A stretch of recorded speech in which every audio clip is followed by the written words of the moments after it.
విశాఖలో ఏయూ విద్యార్థులు ఆందోళన. హాస్టల్ మెస్లో భోజనం బాగోవడం లేదంటూ నిరసన. ఏడాది వ్యవధిలో మూడోసారి ఆందోళన చేపట్టిన విద్యార్థులు. ఉపరాష్ట్రపతి జగదీప్ ధన్కర్ త్వరగా కోలుకోవాలంటూ వైఎస్ జగన్ ట్వీట్. ఎంతో అంకిత భావంతో దేశం కోసం పనిచేశారన్న వైఎస్ఆర్సీపీ అధినేత. ఇవాళ విదేశీ పర్యటనకు బయలుదేరనున్న మోదీ బ్రిటన్, మాల్దీవుల్లో 4 రోజులు అధికారికంగా పర్యటన. మాల్దీవుల స్వాతంత్రపు దినోత్సవ వేడుకలకు హాజరు కానున్న ప్రధాని. ఎంపీ మిథున్ రెడ్డికి అన్ని వసతులు కల్పించండి. రాజమండ్రి జైలు అధికారులకు ఏసీబీ కోర్టు ఆదేశం. తాగునీరును తాకట్టు పెట్టిన చంద్రబాబు.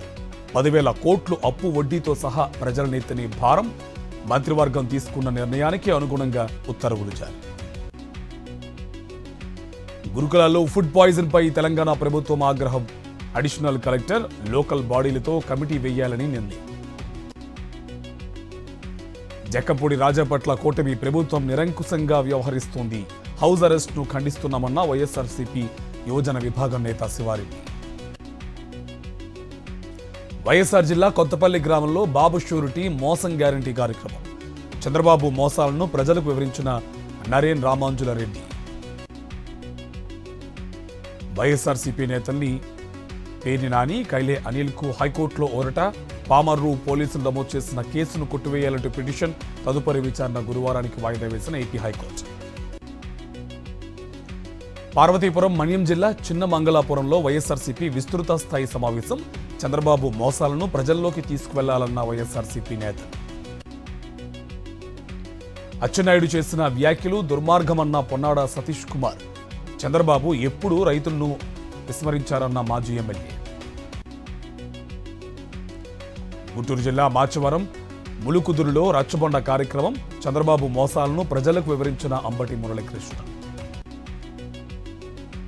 బాపట్ల జిల్లా పర్చూరులో పుస్తకాల ప్రదాతగా మారిన అన్నదాత చెమట వెంకటేశ్వర్లు. సొంత డబ్బుతో గత 22 సంవత్సరాలుగా ఉచిత పుస్తకాల పంపిణీ. విద్యాదానం మహాదానంగా 7-10 వయసులో అలుపెరగని పోరాటం. నెల్లూరు జిల్లా కొండాపురంలో బాబు షూరిటీ మోసం గ్యారంటీ కార్యక్రమం.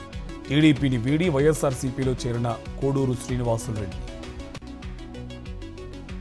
నిండుకుండలా మారిన శ్రీశైలం ప్రాజెక్ట్ క్రస్ట్ గేట్లెత్తి నాగార్జున సాగర్ కు నీటి విడుదల. నేడు ఉత్తర బంగాళాఖాతంలో అల్పపీడనం. 4 రోజుల పాటు ఏపీలో భారీ వర్షాలు. MiG-21 ఫైటర్ జెట్లకు త్వరలో ఇండియన్ ఎయిర్ ఫోర్స్ వీడ్కోలు. స్వదేశంలో తయారైన తేజస్ మార్క్ జెట్ల రీప్లేస్. భారత అమ్మల పొదలోకి అపాచీ అటాక్ హెలికాప్టర్స్.